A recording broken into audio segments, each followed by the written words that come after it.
2026 වර්ෂයේ අපොස උසස් පෙළ ජිත් විභාගයට සූදානම් වී සිටින සීලුම ආදරණීය දූ දරුවන් ICT with Kitman YouTube channel එකට සාදරයෙන් පිළිගන්නවා. හරි පුතේ, මෙම YouTube channel එක මගින් ඕගොල්ලන්ට ජිත් විෂයට අදාළ සීලුම පාඩමින් පාඩම වීඩියෝ වශයෙන් ඉදිරි දින කිහිපය තුළදී අප්ලෝඩ් කිරීමට නියමිත වෙලා තියෙනවා. ඉතින් channel එක subscribe කරලා bell icon click කරලා තියාගන්න. එතකොට වීඩියෝ එකක් දාපු ගමන් ඔයගොල්ලන්ට දැනගන්න පුළුවන්. හරි පුතේ, එහෙනම් අපි වැඩි කතා නැතුව අපි පාඩමට යමු. පුතේ, ඔයාලට ජිත් විෂය නිර්දේශයට අනුව පාඩම් 8ක් තියෙනවා. ඒ පාඩම් 8න් පළවෙනි පාඩම තමයි මේ පටන් ගන්නෙ. හරි. පරිගණකය සහ එහි විභවය ගවේෂණය කරයි කියන පාඩම තමයි පළවෙනි පාඩම. මෙම පාඩම හැදෑරීමෙන් ඔබට ලැබෙන්නේ මොනවද? පරිගණකයේ තැනුම් ඒකකය හා පරිගණක පද්ධතිය විස්තර ගැන කතා කරනවා. ඒ වගේම පුද්ගල පරිගණකවල පර්සනල් කම්පියුටර් වල දෘඩාංග සහ මෘදුකාංග hardware and software ගැන කතා කරනවා. හරි. ඒකේ පළවෙනි කොටස ලෙස පරිගණකයේ තැනුම් ඒකකය හා පරිගණක පද්ධතියේ විස්තර කිරීම යටතේ පද්ධති සංකල්පය, ඒ වගේම පරිගණකයේ හැඳින්වීම, පරිගණකයේ සංරචක, ඒ කියන්නේ දෘඩාංග මෘදුකාංග, ඒ වගේම පරිගණකයේ තැනුම් ඒකකය යටතේ අපිට කතා කරන්න වෙනවා ආදාන සැකසුම් ඒකකය, ප්‍රතිදාන සහ ආචයන උපාංග ගැන. ඊළඟට පරිගණකයේ උපාංග අතර දත්ත සහ විධාන ගලා යාමේ ආකාරය ගැන කතා කරනවා. ඉන්පසුව දත්ත සහ තොරතුරු වල වෙනස්කම්, මේ වගේම ඒ වගේ තියෙන ලක්ෂණ, ඊළඟට ගුණාත්මක තොරතුරු වල ලක්ෂණ කතා කරනවා. දෙවෙනි කොටස විදිහට තිබුණේ පුද්ගල පරිගණකවල දෘඩාංග හා මෘදුකාංග පිරිවිතර හඳුනා ගැනීම. පුද්ගල පරිගණක දෘඩාංග පිරිවිතර යටතේ සාක්ෂණය, මතකය, දෘඩ තැටිය, මව්පූර්ව, කෙවෙනි, මොනිටර්, ඒ වගේම චිත්‍රක සැකසුම් මේකකය පිළිබඳව කතා කරනවා. ඒ වගේම අවසාන කොටස වශයෙන් පුද්ගල පරිගණක සඳහා මෘදුකාංග පිරිවිතරයන් ගැන කතා කරනවා. මෙහෙයුම් පද්ධතිය, යෙදුම් මෘදුකාංග, උපයෝගීතා මෘදුකාංග ගැන කතා කරනවා. හරි. පළවෙනි කොටසට යමු. පද්ධති සංකල්පය. පරිගණක පද්ධතියක් කියන්නේ දත්ත ආදානය කරලා ඒ දත්ත සකසලා ඒ වගේම ඒ දත්ත සුරකින්න පුළුවන් නම්, ඒ කියන්නේ සේව් කරන්න පුළුවන් නම් හෝ ඒවා ප්‍රතිදානය කරන්න පුළුවන් නම් තමයි ඒකට පද්ධතියක් කියන්නේ. හරි. මෙන්න මෙතන පෙන්වලා දිනවා ඉන්පුට් ඊතලයක් ගහලා process. ඉන්පුට් කරන දත්ත process වීමකින් පසුව output එකට එහෙම නැත්නම් තොරතුරක් ප්‍රතිදානය වෙනවා. වගේම process එක අතරතුරදී ඒ සකස් කරගන්න තොරතුරු storage එහෙම නැත්නම් ආචාර්ය කිරීමේ හැකියාවක් තියෙනවා. right. ඊළඟට යමු පරිගණකය හැඳින්වීම. හරි. පරිගණකයක් කියන්නේ විද්‍යුත් උපකරණයක්. පරිශීලකයෙක් විසින් ආදානය කරනු ලබන හෝ පද්ධතිය විසින් එක්රැස් කරගනු ලබන දත්ත ලබාගෙන දත්ත පරිශීලකයා විසින් දී ඇති උපදෙස් වලට අනුව සකස් කරමින් අවශ්‍ය ආකාරයේ තොරතුරු ප්‍රතිදානය කරන විදුලි බලයෙන් ක්‍රියාත්මක කරන උපකරණයකි. මෙන්න මේක තමයි සාමාන්‍යයෙන් පරිගණකයේ හැඳින්වීමක් ලියන්න આવොත් ලියන විදිහ. හරි. ඊළඟ පරිගණකයේ සංරචක. පරිගණකයේ සංරචක ගත්තම දෘඩාංග සහ මෘදුකාංග කියලා කොටස් දෙකකට බෙදෙනවා. දෘඩාංග කියන්නේ අතින් අල්ලන්න පුළුවන් අපේ PVS එකට පේනවා. එතකොට මේකේ කියන විදිහට පරිගණකයේ අතින් ස්පර්ශ කළ හැකි සංරචක දෘඩාංග ලෙස හඳුන්වනවා. මේ පැත්තේ ෆොටෝ එකකින් ඔයගොල්ලන්ට පෙන්වලා තියෙන්නේ පරිගණකයේ අතින් අල්ලන්න පුළුවන් ඒ වගේම PVS එකෙන් පෙනෙන දේවල්, කීබෝඩ්, මවුස්, මොනිටර්, ඒ වගේ සම්පූර්ණම දේවල් PVS එකෙන් පේනවා. ඊළඟට පරිගණකයේ මෘදුකාංග කොටස තමයි දැන් කතා කරන්නේ. පරිගණකයේ අතින් ස්පර්ශ කළ නොහැකි සංරචක මෘදුකාංග ලෙස හඳුන්වනවා. ඒක මෘදුකාංග තියෙන්නේ පරිගණකයේ පිටින් අල්ලන්න පුළුවන් විදිහට නෙමෙයි, පරිගණකයේ ඇතුළත තමයි තියෙන්නේ. පරිගණකයේ ඔන්නුනට පස්සේ ඇතුලේ අපි වැඩ කරන විවිධ මෘදුකාංග තමයි මේ ගණයට අයිති වෙන්නේ. ඒ කියන්නේ පරිගණකයේ ඇතුලේ තියෙන පුංචි පුංචි වැඩසටහන්. හරි. මෙතන අයිකන් ගොඩක් මම ෆොටෝ එකකින් දාලා තියෙනවා. Mozilla Firefox, වෙබ් අතිරික්සුවක්, ඒ වගේම Photoshop, Paint, Internet Explorer, Word එක, ඊළඟ music player එකක්, ඊළඟට antivirus guard, ගොඩාක් අයිකන් දීලා තියෙනවා. එන්න ඒවා තමයි මෘදුකාංග වලට උදාහරණ. හරි. ඊළඟට යමු පරිගණකයේ තැනුම් ඒකකයේ යටතේ ආදාන උපාංග. ආදාන උපාංග කියන්නේ පරිගණකයට පිටින් දත්තයක් ඇතුළත් කිරීමට භාවිත කරන උපකරණ තමයි ඉන්පුට් ඩිවයිස්. එහෙම නැත්නම් ආදාන උපාංග කියන්නේ. ඒතුළු මෙතන තියෙන ෆොටෝ එක බලන්න. මේකේ පළවෙනියටම තියෙනවා ටච් ස්ක්‍රීන්. ටච් ස්ක්‍රීන් එක සාමාන්‍යයෙන් අපේ ෆෝන් එක වගේමයි. එතකොට ෆෝන් එක ගත්තම ඩිස්ප්ලේ එකෙන් අපට අවුට්පුට් එකක්, ඒ කියන්නේ ඇතුළත වෙන දේවල් අපිට පේනවා වගේම අපි ටච් කරන්න ඒවා ඇතුළටත් පොදිස් යවන්න පුළුවන්. එතකොට ඉන්පුට් ඩිවයිස් සහ අවුට්පුට් ඩිවයිස් කියන දෙකම එකම යටතේ තියෙන එකක් තමයි මේ ටච් ස්ක්‍රීන් කියන්නේ. එතකොට ඉන්පුට් ගණනයටත් ගන්න පුළුවන්. ඊළඟ කැමරාව, බාහිර පරිසරයේ තියෙන රූපයක් අපි කැමරා කාචයකින් අරගෙන පරිගණකයට ඇතුල් කරන නිසා තමයි කැමරාව ඉන්පුට් ඩිවයිස් එකක් වෙන්නේ. ඊළඟට ස්කෑනර් එකෙන් වෙන්නේ හાર્ඩ් කොපි. එහෙම නැත්නම් අපි විභාගෙ ලියන පේපර් එකක් වගේ දෙයක් ස්කෑන් කරලා පරිගණකයේ ඇතුළට PDF එකක් ආකාරයට ගන්න, එහෙම නැත්නම් ෆොටෝ එකක් ආකාරයට ඇතුළට ගන්න තමයි ස්කෑනරේ භාවිතා කරන්නේ. එතකොට පිට තියෙන දෙයක් ඇතුළට ලබා ගැනීමක් නිසා එතන ආදාන උපංගයක් වෙනවා. මයික්‍රොෆෝන් වලුත් එහෙමයි. පිට තියෙන ශබ්දයක් රෙකෝඩ් කරලා හෝ රෙකෝඩ් කිරීමකින් අනතුරුව පරිගණකයට ඇතුළත් කරගන්න පුළුවන්. ඒකත් ආදාන උපංගයක්. මූසිකය මගිනුත් අපි එක එක විධාන ලබා දෙනවා. ක්ලෝස් කරනවා, ඊළඟට මිනිමයිස් කරනවා, මැක්සිමයිස් කරනවා වගේ විවිධ දේවල් කරන්නේ මෙන්න මේ මවුස් එක තුලින්. ඒ කියන්නේ පිටතින් අපි හිතන ආදානයක් පරිගණක ඇතුළත ලබා දෙන එක තමයි මේ මවුස් එකෙත් කරන්නේ. ඒ වගේමයි කීබෝඩ් එකෙන් අපි අකුරු, ඉලක්කම්, සංකේත ගොඩාක් දේවල් පිටතින් ඉන්පුට් කරාම පරිගණකය ඇතුලේ සටහන් වීමක් වෙනවා. වෙබ් කැමරාවෙනුත් කැමරාව වෙන කාර්යමයි වෙන්නේ. වැඩිපුරම වෙබ් කැමරාව භාවිතා වෙන්නේ අන්තර්ජාලය ඔස්සේ වීඩියෝ සම්මන්ත්‍රණ වගේ දේවල් පවත්වනකොට තමයි භාවිතා කරන්නේ. ඊළඟ ට්‍රැක් බෝල්, මේකත් මවුස් එකෙන් සිදුවන කාර්යමයි සිදු වෙන්නේ. ඒකත් එතකොට මවුස් එක හා සමානයි. හරි, පරිගණකයේ තැනුම් මේකකයේ යටතේ ඊළඟට කතා කරමු ප්‍රතිදාන උපාංග.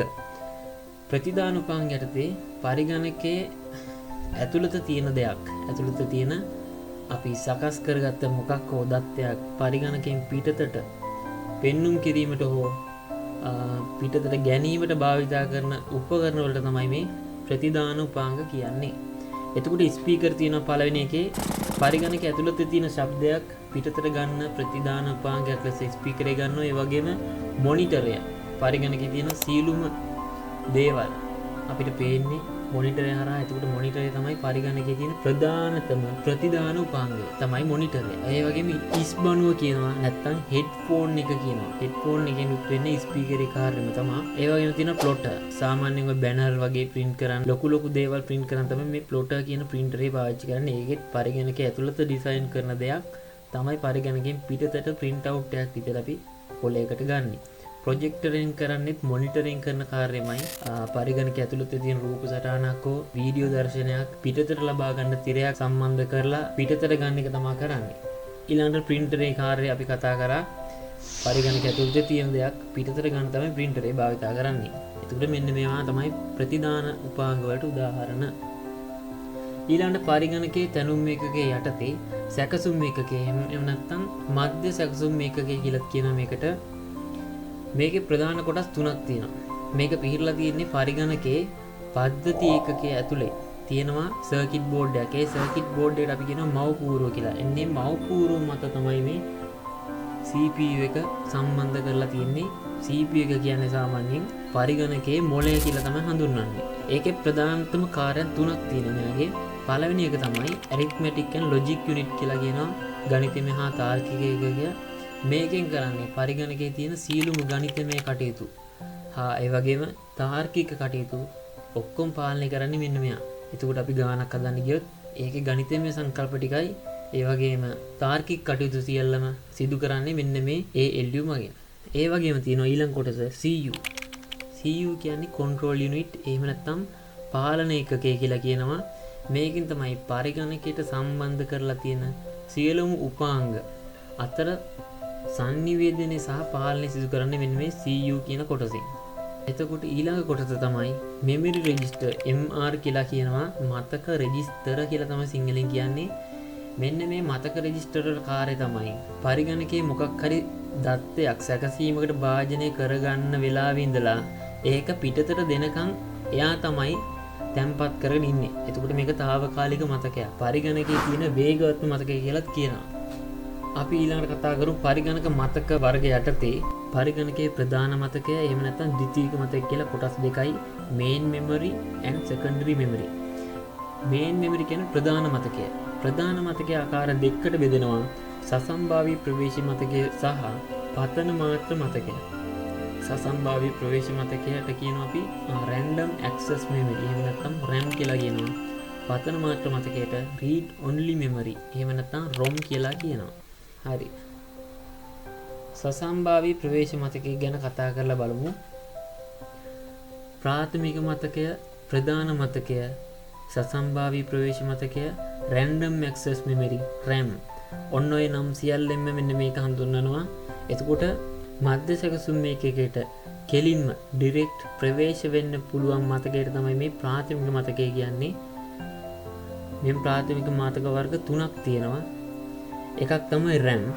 මේ తాවකාලික මතකයක් වෙනවා. ඒ කියන්නේ පරිගණකයේ ඔන් වෙලා තියෙන වෙලාවේ පමණයි මේක දත්ත තැන්පත් වීම සිදු වෙන්නේ. එම නිසා මේකට නශ්‍ය මතකයක් කියනවා. එහෙම නැත්නම් volatile memory කියලාත් හඳුන්වනවා. හරි. දෙවෙනි මතකය තමයි පතන මාත්‍ර මතකය. read only memory එහෙම නැත්නම් ROM කියලා කියනවා.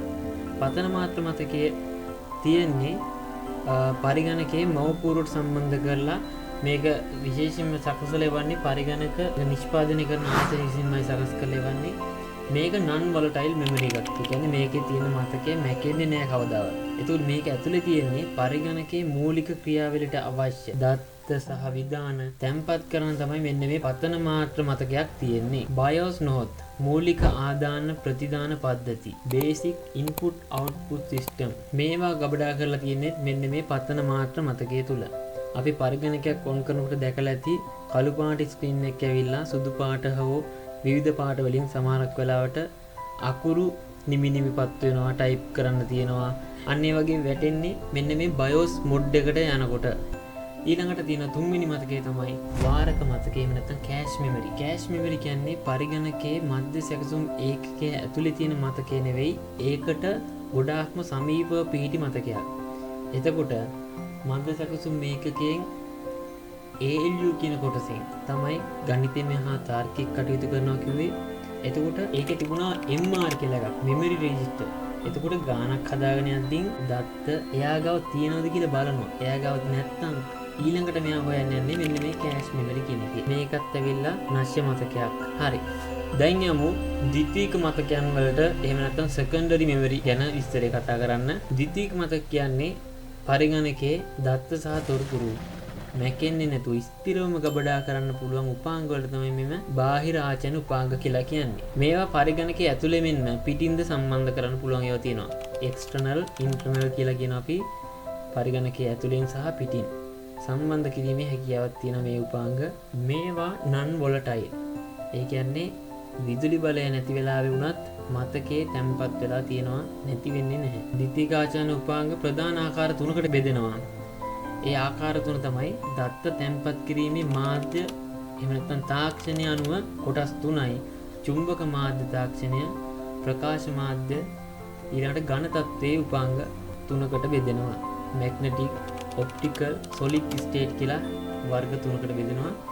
ඒකෙන් අපි බලමු චුම්බක මාධ්‍ය. දෘಢ තැටි, hard disk. hard disk එක තමයි පරිගණකයේ තියෙන ප්‍රධානතම ආචාන උපාංගය. ඒ කියන්නේ පරිගණක ඇතුලේ සම්බන්ධ කරලා තියෙන මෙන්න මේ වගේ උපකරණයක්. මේක ඇතුලේ චුම්බක තවරපු තැටි කිහිපයක් තියෙනවා. මේ තැටි වේගෙන් කැරකෙනවා. සාමාන්‍යයෙන් විනාඩියකට වට 7200ක් වුණ කැරකෙනවා. එතකොට චුම්බක මාධ්‍යයෙන් තමයි මේකේ hard disk එකේ දත්ත ලියන්නේ සහ කියවන්නේ. ඒ වගේම නම්‍ය තැටි floppy disk. සාමාන්‍යයෙන් මේකේ ධාරිතාව මෙගාබයිට් 1.8ක් වගේ පොඩි ප්‍රමාණයක් තමයි තියෙන්නේ. එතකොට චුම්බක තැටි තියෙනවා. Magnetic tape. මැග්නටික් ටේප් භාවිතා කරන්නේ සේවාදායක පරිගණකවල දත්ත තැන්පත් කිරීමට, එහෙම නැත්නම් දත්ත උපස්ථ පිටපත් බෑකප් එකක් අරන් තියාගන්න තමයි මේ මැග්නටික් ටේප් කියන එක භාවිතා කරන්නේ. ඊළඟට අපි යමු ප්‍රකාශ මාධ්‍ය උපක්‍රම වලට. ප්‍රකාශ මාධ්‍ය කියන්නේ ප්ලාස්ටික් මාධ්‍යයන්. එතකොට සංයුක්ත තැටිය CD හැමෝම දැකලා ඇති.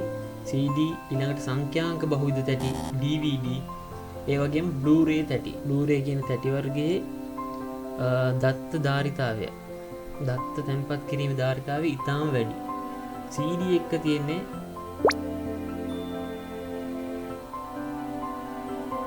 DVD එක Blu-ray disc එක මෙන්න මේ වගේ ධාරිතාවන් වලින් යුක්තයි. ඊළඟට ඝන තත්ත්වයේ උපාංග යටතේ ගත්තම USB ශනලිදාවක හැමෝම දන්නවා ෆ්ලෑෂ් ඩ්‍රයිව් කියලා කියනවා. එහෙම නැත්නම් පෙන් එක කියලා තමයි අපි කියන්නේ. ඒකට මතක කාඩ්පත් චිප් එක කියනවා අපි ෆෝන් වලට දාන මෙමරි කාඩ් එක කියන ඒවා ඔක්කොම මේ ඝන තත්ත්වයට තමයි තියෙන්නේ. එතකොට ද්විතීයික ආචාන උපාංග ප්‍රධාන කොටස් 3යි. ඒ කොටස් වල උදාහරණ තමයි මේ තියෙන්නේ. හරි ඊළඟට යමු පරිගණකයේ උපාංග අතර දත්ත සහ මෙයොම් විධාන ගලා යෑමේ ආකෘති තමයි මේ පහතින් දක්වලා තියෙන්නේ. මේක හොඳට බලන්න. දත්ත සහ උපදෙස් ගමන් කරන්න එක ලයින් එකකුත් විධාන සහ පාලන සංඥා යන්න එක ලයින් එකකුත් තියෙනවා. ඒතකොට තනි කළු පාටින් යන්නේ විධාන, දත්ත යන්නේ මේ කඩේරි මාර්ගයෙන්. මෙන්න මේක තමයි සම්පූර්ණ පරිගණකයේ ක්‍රියාවලිය. හරි මෙතන ඉඳන් බලන්න යමු. පළවෙනියට තියෙන වම් පැත්තේ කෙළවරේ ආදාන උපක්‍රම. පරිගණකයට මොනවා හරි දෙයක් ආදානය කරන උපාංග ආදාන උපාංග කියලා කියනවා. අපි ඒව ගැන කතා කරා. අපි මොනවා හරි ආදාන උපාංගකින් දෙයක් ආදානය කරාම ඒක කෙලින්ම යන්නේ ප්‍රධාන මතකයට. ප්‍රධාන මතකයේ දැන් මතක ඇති මොකක්ද කියලා පරිගණකයේ ප්‍රධාන මතකය කියන්නේ RAM එක. එතකොට අපි මොකක් හරි input device එකකින් මොකක් හරි දෙයක් ෆොටෝ එකක් හෝ වේවා අකුරක් හෝ වේවා ඉන්පුට් කරලා පස්සේ ගන්නේ RAM එක විසින්. RAM එක ගත්තට පස්සේ මධ්‍ය සැකසුම් මේකකයේ වෙත යොමු කරනවා. මෙහි කොටස් පළවෙනි එක තමයි රෙජිස්ටර් මතකය, ගණිතය මෙහා තාර්කික ඒකකය, පාලන ඒකකය කියලා තියෙනවා. එතකොට මම කිව්වා CPU එකේ මධ්‍ය සැකසුම් මේකකයේ తాවකාලිකව මතකයේ තියාගෙන ඉන්න එක්කනා මෙමරි රෙජිස්ටර් කියලා. එයාට දැන් මෙතන තියෙන රෙජිස්ටර් කියලා. රෙජිස්ටර් මතකය. එතකොට අපි ආදානය කරගන්නේ කීබෝඩ් එකෙන් 10 එකතු කිරීම 5 කියලා. අපි ඒ ආදානය කරගත්ත එක RAM එකට එනවා.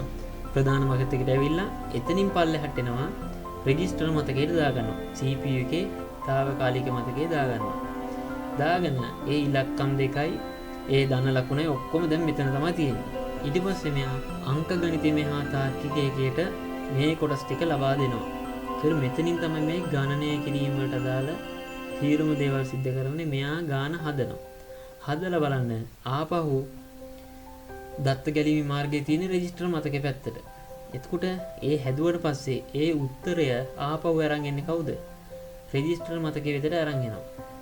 ඒක රෙජිස්ටර් මතකේ තියාගෙන RAM එකට දානවා. RAM එක කියන්නේ පරිගණකයේ ප්‍රධාන මතකයට දැන් ඇවිල්ලා තියෙන උත්තරේ. ආවට පස්සේ අපිට පුළුවන් ප්‍රතිදාන උපාංගයකින් එහෙම නැත්නම් මොනිටරින් අවුට්පුට් එක පෙන්වන්න පුළුවන්. එහෙම නැත්නම් ද්විතීයික ආචාන උපාංගයක් තියෙනවා නම් ද්විතීයික මතකයක් තියෙනවා නම් තැම්පත් කරගන්නත් පුළුවන්. ඔන්න ඔයයි කාර්යය. ආයෙ මුලින්ම කියන්නම් ආදාන උපක්‍රමයකින් ඉන්පුට් කරගන්න ඕන හරි දෙයක් ප්‍රධාන මතකයට එනවා, RAM එකට එනවා, RAM එකෙන් CPU එකට යනවා. CPU එක ඉස්සෙල්ලාම යන්නේ MR එකට. MR එකේ తాවකාලිකව තියාගෙන ඒක යවනවා ALU එකට. ALU එකෙන් හදාගත්ත ප්‍රොසෙස් කරගත්ත දේ ආපහු MR එකට ගන්නවා. MR එකේ තියාගෙන ඉඳලා ඒක දෙනවා RAM එකට ආපහු. RAM එකකින් ඕනනම් පුළුවන් අවුට්පුට් කරන්න. එහෙම නැත්නම් ස්ටෝරේජ් එකට දාගන්න පුළුවන්. මෙතන බලන්න විධාන පාලන සංඥා තියෙන්නේ කොහේ ඉඳන්ද කියලා. CPU එකේ ඉඳන් නේද? CPU එකේ පාලන එකකේ ඉඳන්. පාලන එකකේ කාර්ය කියලා මම කිව්වේ පරිගණකයේ තියෙන සියලුම දෘඩාංග අතර sannivedanaya සහ පාලනය කරන මෙයා කිව්වා. ඒතර බලන්න CPU එකෙන් හැම උපාංගයකටම සංඥාවක් ගිහිල්ලා තියෙනවද නැද්ද? සංඥාවක් ගිහින් තියෙන්නේ. බලන්න ආදාන උපාංගයට ගිහින් තියෙන්නේ. ද්විතීයික මතකයට ගිහිල්ලා තියෙනවා. ඊළඟට ප්‍රධාන මතකයට ගිහින් තියෙනවා. ප්‍රතිදාන උපාංග වලට ගිහින් තියෙනවා. ඊට අමතරව ALU කොටසට ගිහින් තියෙනවා. රෙජිස්ටර් වලට ගිහින් තියෙනවා. එතකොට CPU එක ඇතුලේ ඉන්න ඉතිරි උපාංග දෙක අතර උනත් සම්බන්ධතාවය තියාගෙන ඉන්නේ මෙන්න මේ පාලන ඒකකයෙන්. රයිට්. ඊළඟට යමු අපි දත්ත සහ තොරතුරු කියන්නේ මොනවද කියලා බලන්න. පරිගණකයේ දත්තයක් කියන්නේ කිසිදු සැකසීමකට වාජනය නොවූ සංකේත, අකුරු, ඉලක්කම් වැනි දේවල් ගන්න පුළුවන්. දත්තයකට උදාහරණයක් ලෙස ළමයෙකුගේ ICT විෂයට ගත්ත ලකුණු ගන්න පුළුවන්. එතකොට ඒ ලකුණෙන් අපිට ගොඩාක් තීරණයක් ගන්න බෑ. එතකොට ඒ වගේ දත්ත විශාල ප්‍රමාණයක් එකතු කරලා ඒක මොකක් හරි සැකසීමකට ආරෝහණ අවරෝහණ විදියට හදලා අපිට පුළුවන් ඕන නම් වැඩිම ලකුණු කාගේද අඩුම ලකුණු කාගේද වගේ සාර්ථක තොරතුරක් ලබා ගන්න. එතකොට දත්තයක අනිවාර්යයෙන්ම අර්ථයක් නැහැ, අර්ථ රහිතයි. එතකොට තොරතුරක් නිෂ්පාදනය කරගන්නකොට තොරතුරක් නිපදව ගන්නකොට ඒකට ගන්න අමුද්‍රව්‍ය තමයි මේ දත්ත කියලා කියන්නේ. එතකොට තොරතුරක් කියන්නේ කිසියම් සැකසීමකට භාජනය වුණාට පස්සේ දත්ත කීපයක් ඒවා තමයි තොරතුරක් විදියට පරිවර්තනය වෙන්නේ. ලබන්නාට කිසියම් අර්ථයක් එන පරිදි ක්‍රමානුකූලව සකස් කරන ලද දත්ත තොරතුරු ලෙස හැඳින්වෙනවා. තොරතුරු භාවිතා කිරීමෙන් තීරණ ගැනීමේ පහසුවක් ඇති කරනවා. ඊළඟට අපි කතා කරමු ගුණාත්මක තොරතුරු වල ලක්ෂණ. තොරතුරු සෑම විටම අර්ථවත් වෙන්න ඕන, ඒ වගේම තොරතුරු කාලීන වෙන්න ඕන. තීරණ ගැනීමට උපයෝගී කරගත හැකි විය යුතුය. අදාළ කාර්ය සඳහා උචිත වෙන්නත් ඕනේ. සෑම විටම නිවැරදි විය යුතුයි. භාවිතා කරන්නන්ට විශ්වාස කළ හැකි විය යුතුයි. නිශ්චිත වටිනාකමක් තිබිය යුතුයි. භාවිතා කරන්නන්ට පහසුවෙන් තේරුම් ගත හැකි විය යුතුයි. ඔච්චරයි අපිට දත්ත සහ තොරතුරු පිළිබඳව කතා කරන්න තියෙන්නේ. අපි ඊළඟ කොටසට යමු. ඊළඟ කොටසින් පුද්ගල පරිගණක දෘඩාංග පිරිවිතර ගැන කතා කරමු. මේ මාතෘකාව යටතේ අපිට කතා කරන්න තියෙන මව්පූර්ව ඒ වගේම සකසනය, පරිගණක මතක, දෘඩ තැටිය, චිත්‍රක සැකසුම් ඒකකය, මොනිටරය, කෙවෙනි. හරි. මව්පූර්ව ගැන අපි කලින් කතා කරා. පරිගණකයේ තියෙන විශාලතම සර්කිට් බෝඩ් එක තමයි මේ මව්පූර්ව කියන්නේ. මේක තියෙන්නේ පද්ධති එකක ඇතුලේ. මේ මගින් පරිගණකයේ සීලමු කොටස් එකට සම්බන්ධ කරන පාලමක් විදිහට තමයි මේක තියෙන්නේ. ඊළඟට සකසනය කතා කරාම අපි ඒක ගැන ලොකුවට කතා කරා කලින්. CPU එක පරිගණකයේ මුලය කියලා හඳුන්වනවා. පරිගණකයේ සැකසීම කාර්ය සම්පූර්ණව බාර වෙන්නේ මෙන්න මේ CPU කියන කොටස. ඊළඟට මතකය. මතකය අපි කතා කරා මතක ආකාර දෙකයි, ප්‍රාථමිකයි ද්විතීයිකයි කියලා. ඊළඟට හાર્ඩ් ඩිස්ක් එක. පරිගණකයේ තියෙන ප්‍රධානතම ආචාර්ය උපාංගය මේකේ තමයි. සීලුම තොරතුරු ගබඩා කරලා තියාගන්න පුළුවන් වෙන්නේ ස්ථිරවම. පරිගණකයට දාන මෙහෙයුම් පද්ධතියේ සිට සීලුම යෙදුම් මෘදුකාංග සහ අනෙකුත් තොරතුරු දත්ත සීලුම දේවල් ගබඩා කරන්නේ මෙන්න මේ හાર્ඩ් ඩිස්ක් එක මත. හાર્ඩ් ඩිස්ක් එක මතක ඇති චුම්බක මාධ්‍ය උපක්‍රමයක්.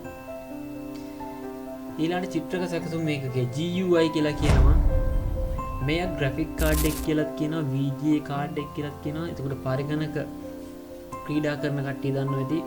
ක්‍රීඩා වලට වීඩියෝ සංස්කරණය කරන කට්ටිය එහෙම වැඩිපුරම වෙන්න මේ GPU එක වැඩි ග්‍රැෆික් කාඩ් එකක් තමයි පාවිච්චි කරන්නේ. මොකද ඒකෙන් තමයි අපිට ලස්සනට රූප පෙනීම සිදු වෙන්නේ.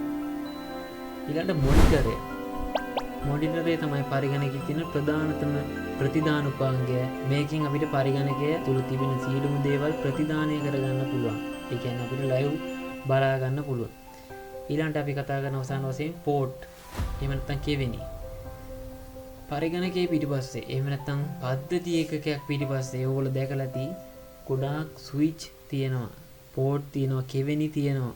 ඒ වගේ මුද්‍රණ යන්ත්‍ර සම්බන්ධ කරන්න යතුරු පූරු, ඊළඟට USB දාවක පෙන් සම්බන්ධ කරන්න පුළුවන්. ඊළඟට බාහිර උපාංග විශාල ප්‍රමාණයක් සම්බන්ධ කරන්නේ මේ පද්ධති එකකේ පිටිපස්සේ තියෙන මෙන්න මේ පෝට්ස්. හරි. ඊළඟට කතා කරමු පුද්ගල පරිගණක සඳහා මෘදුකාංග. එතකොට මෘදුකාංග ගැන තමයි දැන් කතා කරන්න යන්නේ. මෘදුකාංග යටතේ ඔපරේටින් සිස්ටම්, එහෙම නැත්නම් මෙහෙයුම් පද්ධති, ඇප්ලිකේෂන් සොෆ්ට්වෙයාර්, එහෙම නැත්නම් යෙදුම් මෘදුකාංග. ඊළඟට කතා කරන්න තියෙනවා යුටිලිටි සොෆ්ට්වෙයාර්, එහෙම නැත්නම් උපයෝගීතා මෘදුකාංග. මේකේ මෙහෙයුම් පද්ධතිය. මෙහෙයුම් පද්ධතිය කියන්නේ පරිගණකයේ තියෙන සියලුම දෘඩාංග සහ මෘදුකාංග කළමනාකරණය කරන ප්‍රධානතම වැඩසටහන තමයි මේ මෙහෙයුම් පද්ධතිය කියන්නේ. එතකොට පරිගණකයක් ගත්තම අනිවාර්යෙන් දෘඩාංග කොටසක් තියෙනවා, මෘදුකාංග කොටසක් තියෙනවා. ඒ දෙකම අතර තියෙන සම්බන්ධතාවය තියාගෙන තමයි මේ මෙහෙයුම් පද්ධතිය කියන එක අපිට ඇවිල්ලා තියෙන්නේ. මෙහෙයුම් පද්ධතියෙන් තමයි අපිට ඇත්තටම පරිගණකයේ තියෙන දෘඩාංගත් එක්ක sannivedanaya කරන්න පුළුවන් විදිහට ඉන්ටර්ෆේස් එකක් එහෙම නැත්නම් අතුරු මුහුණක් සපයන්නේ මෙන්න මේ මෙහෙයුම් පද්ධතිය මගින්. ඒතකොට මෙහෙයුම් පද්ධතිය කාර්යන විදිහට මතක කළමනාකරණය, ගුණ කළමනාකරණය, ක්‍රියාවලි කළමනාකරණය, උපාංග කළමනාකරණය, ආරක්ෂක කළමනාකරණය, ඒ වගේ ගොඩක් දේවල් මෙන්න මේ මෙහෙයුම් පද්ධතියේ කාර්යයක් විදිහට කියනවා. බලමු උදාහරණ ටික. Windows, Mac OS, Linux, Android. එතකොට දන්නවා අපි ඉස්කෝලවල ඒ වගේ විවිධ ආයතනවල Windows කියලා තමයි අපි ඔන් කරනකොට මැෂින් එක ඔන් වෙන්නේ නේද? Windows 10, 7, XP ඊළඟට Windows 11 ඒ වගේ ඔන් වෙන්නේ. ඒක තමයි මෙහෙයුම් පද්ධතිය. පරිගණකයේ පණ ගැන්වුවාට පස්සේ ඉස්සෙල්ලම ඔන් වෙන්නේ මෙන්න මේ මෙහෙයුම් පද්ධතිය. ඒ වගේම Mac OS කියන්නේ Apple සමාගමේ හදලා තියෙන Macintosh Apple පරිගණකවල තියෙන මෙහෙයුම් පද්ධතිය තමයි Mac OS කියන්නේ. එතකොට Apple පරිගණකවල Mac OS, Apple දුරකථනවල iOS. ඊළඟට තියෙනවා Linux සහ Android. Linux කියන්නේ නිදහස් සහ විවෘත කේත මෘදුකාංගයක්. නිදහස් සහ විවෘත කේත මෘදුකාංගයක්. Free and open source මෙහෙයුම් පද්ධතියක්. එතකොට ඔපරේටින් සිස්ටම් ගත්තට පස්සේ ප්‍රධානම ආකාර දෙකකට බෙදෙනවා. නිදහස් සහ විවෘත කේත මෘදුකාංග සහ බලපත්‍ර සහිත මෘදුකාංග කියලා කොටස් දෙකකට වෙන් වෙනවා. බලපත්‍ර සහිත මෙහෙයුම් පද්ධති කියලා කොටස් දෙකකට බෙදෙනවා. ඒ යටතට ගත්තම මෙන්න මේ ටික බලපත්‍ර සහිත ඒවා, මෙන්න මේ ටික බලපත්‍ර රහිත ඒවා. right. ඊළඟට යමු application software. එහෙම නැත්නම් යෙදුම් මෘදුකාංග. නිශ්චිත කාර්යයක් ඉටු කර ගැනීම සඳහා පරිගණකයේ භාවිත කරන වැඩසටහන් තමයි මේ යෙදුම් මෘදුකාංග කියලා කියන්නේ. අපි පොඩි කාලේ නම් දන්න Paint එක, MS Paint චිත්‍රක මෘදුකාංගයක් ඇවිල්ලා යෙදුම් මෘදුකාංගයක්. එතකොට Microsoft Word, Google Chrome එක, Adobe Photoshop ඒ වගේ පරිගණක අනුසාරින් කරන සියලුම වැඩසටහන් භාවිත කරන සියලු වැඩසටහන් මෙන්න මේ ඇප්ලිකේෂන් සොෆ්ට්වෙයාර් ගණයට තමයි අයිති වෙන්නේ. ඊළඟට කතා කරමු තුන්වෙනි එක යුටිලිටි සොෆ්ට්වෙයාර්, උපයෝගිතා මෘදුකාංග. මෙහෙයුම් පද්ධතියට සහාය වෙන්න තමයි මෙන්න මේගොල්ලෝ ඉන්නේ. උපයෝගිතා මෘදුකාංග. පරිගණක නඩත්තු කිරීමට සහ ප්‍රශස්ත ලෙස ක්‍රියා කිරීමට උපකාරී වන විශේෂ වැඩසටහන් තමයි මේ උපයෝගිතා මෘදුකාංග කියලා හඳුන්වන්නේ. එතකොට වෛරස් ගාඩ් එහෙම නැත්නම් ඇන්ටි වෛරස් සොෆ්ට්වෙයාර් කියලා කියනවා. පරිගණකයට ඇතුල් වෙන වෛරස් මර්ධනය කරන්න එහෙම නැත්නම් ඇතුල් වීම වළක්වා ගන්න තමයි මේ ඇන්ටි වෛරස් සොෆ්ට්වෙයාර් පාවිච්චි කරන්නේ. ඊළඟට තියෙනවා ඩිස්ක් ඩිෆ්‍රැග්මන්ටේෂන්. ඩිස්ක් ඩිෆ්‍රැග්මන්ටේෂන් කියන්නේ පරිගණකයේ අපි තොරතුරු ගබඩා කරනකොට ඒ වගේම ෆෝටෝ එක තැනක නැහැ, වීඩියෝ එක තැනක නැහැ. පරිගණකයේ තැන්පත් කරන තියෙන ස්ථාන විශාල ප්‍රමාණයක ඒව දාලා තියෙනවා. ඩෙස්ක්ටොප් එකේ තියෙනවා, ඩොකියුමන්ට් වල තියෙනවා, C drive එකේ තියෙනවා, D drive එකේ ඒ වගේ හැම තැනම පරිගණකයේ එක එක තැන්වල එක එක ෆයිල් සේව් කරලා තියෙනවා. එන්නේ ඒ වගේ එක එක තැන්වල එක එක જાති ෆයිල් සේව් වෙලා තියෙනකොට hard disk එකේ මෙන්න මේ වගේ තමයි ඒ තැන්පත් වෙලා තියෙන්නේ. එතකොට අපිට පුළුවන් disk defragment කියන tool එක එහෙම නැත්නම් utility software එක පාවිච්චි කරලා මෙන්න මේ ආකාරයට හදාගන්න. එතකොට තැන තියෙන ෆයිල් එක තැන් වලට අරගෙන hard disk එකේ ඉඩ වැඩි කරගන්න තමයි අපි මෙන්න මේක පාවිච්චි කරන්නේ. එතකොට වෙනදට වඩා වේගයෙන් සහ ස්මූත්ව දත්තවලට ඇක්සස් කරන්න පුළුවන් විදිහට තමයි හැදෙන්නේ. ඊළඟ system backup tool. System backup tool කියන්නේ බෑකප් කියන්නේ උපස්ථ පිටපත්. පරිගණක පද්ධතියක තියෙන සියලුම තොරතුරු ටික සම්පූර්ණ කොපියක් අරගෙන වෙනයම් තැනක ඒ පරිගණකයේ හැර වෙනත් ඕන තැනක තැන්පත් කරනකොට තමයි අපි බෑකප් කරනවා කියලා කියන්නේ. රයිට්. පළවෙනි පාඩම මෙතනින් ඉවරයි. මෙම පාඩමට අදාළ ප්‍රශ්න පත්‍රයක් මම පහත ඩිස්ක්‍රිප්ෂන් එකේ ලින්ක් එකකින් දාලා තියෙනවා. WhatsApp channel එකට join වෙලා ඒකේ තියෙන paper එක අරගෙන ඒක කරන්න. ඒ වගේම subscribe කරගන්න අනිවාර්යයෙන්ම. ඒ වගේම bell icon එක click කරලා තියාගන්න. වැදගත් වෙයි කියලා හිතන යාළුවන්ට මේක share කරන්න. හරි එහෙනම් රණී සිටියාට ස්තුතියි. නැවතත් මේ වගේ වීඩියෝ එකකින් හම්බ වෙමු. සුබ දවසක්.